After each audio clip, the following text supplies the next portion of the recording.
I can announce that, as of today, several temporary and extraordinary humanitarian assistance facilities will be deployed.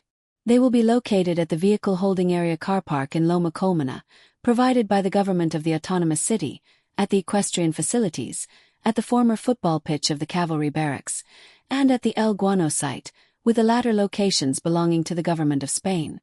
This will immediately provide 1,500 new places. It's shameful. Pathetic. They should all resign. They are already late. They should have already called elections.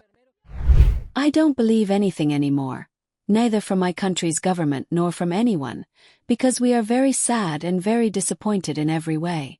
We feel abandoned.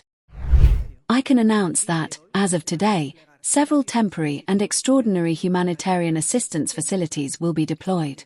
They will be located at the Vehicle Holding Area car park in Loma Colmena, provided by the government of the autonomous city, at the equestrian facilities, at the former football pitch of the cavalry barracks, and at the El Guano site, with the latter locations belonging to the government of Spain.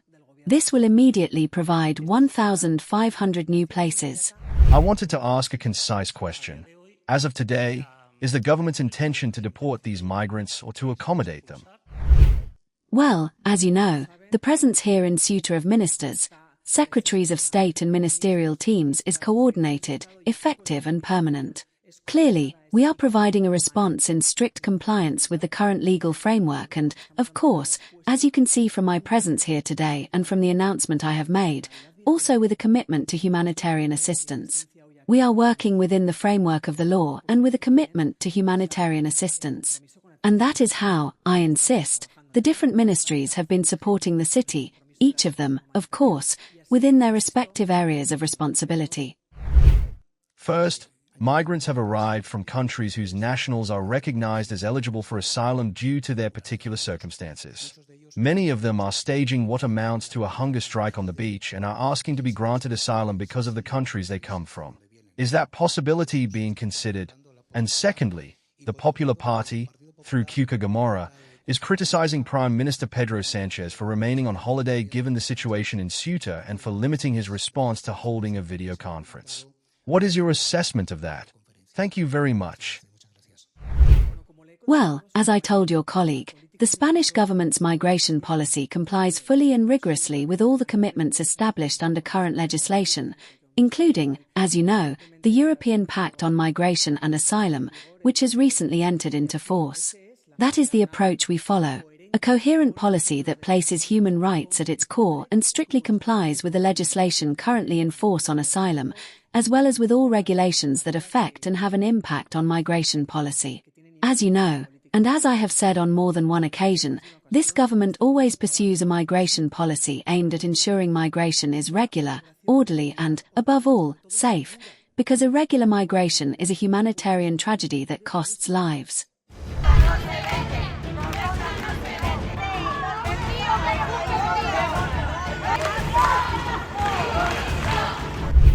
We are already a bit tired. She is the 7th minister to come to Ceuta, and we are still in the same situation. We have been in an unsustainable situation for 20 days.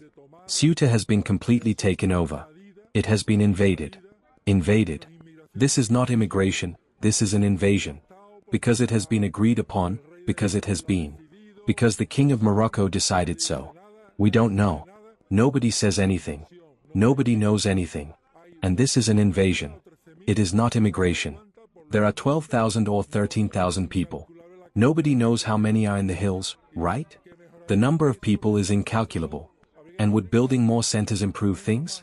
Shouldn't we build a much higher border, like Poland has, like other European countries have, and prevent this from happening? A society cannot support having 70,000 people. Well, exactly. We are what we are, 70,000, and it doubled overnight. The markets were depleted. There was no water, no food, no vegetables, no bread, there was nothing at all. The supermarkets, in the days following the invasion, because it was an invasion, not immigration. It's shameful. Pathetic. They should all resign, they are already late. They should have already called elections. It's pathetic that they are saying that this hasn't happened, that the hospital. We are nurses, and the hospital knows it. We have doubled shifts, tripled shifts. There have been days when we didn't go home. We have been working day and night. Nobody has come to help us. Nobody. We have done it all ourselves here, without reinforcements, only for the minister to come and say that there has been no collapse, that there hasn't been one, and that it isn't saturated. Everyone is saturated, centers opening on Saturdays, Sundays, mornings and afternoons, attending to people on the beach, attending to people anywhere, trying to improve the situation for everyone, because we are never going to stop doing that. But this is unsustainable, and they are doing nothing to clean it up, and then the next day we continue the same way. People sleeping on the beaches, people sleeping on the breakwaters, many people sleeping in the hills, relieving themselves anywhere. The city stinks, and you can see it. I'm not reinventing the wheel here. You just have to go down to the beach and you see people sleeping under umbrellas, right there, in the gardens, on the garden benches. This is unsustainable, and they are doing nothing about it. We all know that the solution here is for everyone to be transferred to the mainland. Transfer them now, and the problem is solved. Whether sooner or later, they are going to keep crossing, so transfer them now, put them on a boat and take them all away. They are going to end up doing it eventually anyway, whether people like it or not, that's going to happen in the end. It's just a matter of time. They will ask for asylum and they will be granted it sooner or later, so let them do it now and leave Ceuta in peace. Well, look, I think there are no solutions. Or rather, there are solutions, but they don't want to implement them. I think they are abandoning Ceuta for purposes I don't understand. The Spanish Prime Minister has to continue in this situation, because I believe that if they wanted to, they would have fixed it by now.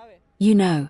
So, as for them having to build other centres, well, I don't know, to be honest. I can't tell you whether they are going to do it or not, because you hear that they are going to build some centre so that, as soon as possible, these people can be returned. But I can't say for certain, because I don't know, because I don't believe anything anymore, neither from my country's government nor from anyone, because we are very sad and very disappointed in every way. We feel abandoned. Since the discontent of the people could have been avoided here, she was sent to cover for the miserable ones, that vacation excuse. Forgive me for speaking like this. They come here to cover their own backs too. The minister said no, that it would be a very bad thing to do. And deep in my heart, I felt that they couldn't do it. I don't know what's wrong with my heart. The doctor said he would examine it on the 20th, when I go to see him.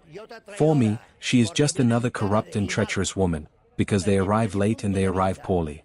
In my view, this is my point of view, late and poorly, they have come to a city that they think is Spanish, but we are more Spanish than Spain itself. All of us who live here, the 4 communities, we respect the mainland, okay? More Spanish than Spanish. Is she going to come here and lie, which is the only thing these lowlifes know how to do? Is she going to come and lie? Okay. And they are not going to help Ceuta. With everything the president and all of us are hearing today, with the number of children who are here, they still don't help us relocate the kids.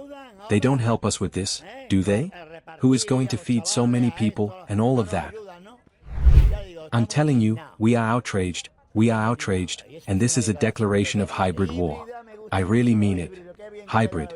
How fitting that word is, hybrid. And this goes back to when I was a very young child. When I was 7 years old, the government had to get its act together. And I'll say one thing, bless the hour that this happened to Ceuta, so that they finally wake up, for once, so that the whole peninsula wakes up, and Ceuta wakes up. We don't deserve this. We are a community that has always gotten along. We've shared the same table. We've never had a single conflict. Muslims, Hindus, Jews.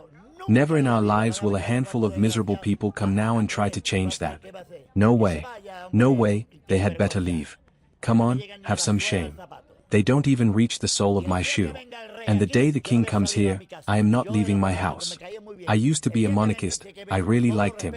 But the day he comes, with all due respect to the king, I am not insulting him, but out of self-respect, I will not leave my house that day.